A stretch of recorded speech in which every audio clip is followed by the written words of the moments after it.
Kalem tutmaz, elim çizmez, o eski yollar sana gitmez. Gözüm kesmez olanlara, gücüm yeter mi?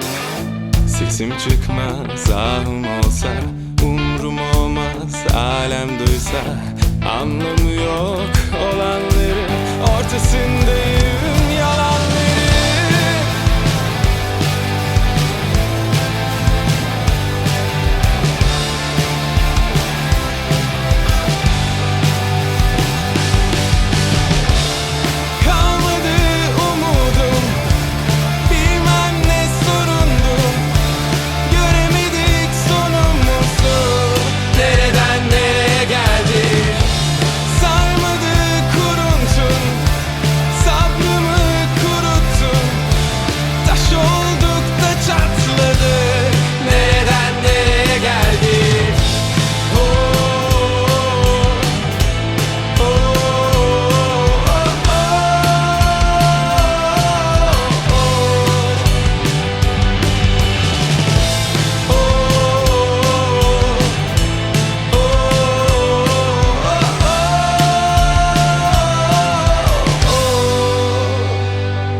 Kesip attık, önüme baktım, hislerim kayıp, sanırım anladım. Farklı geçmiyor öncesine göre, buna değer mi?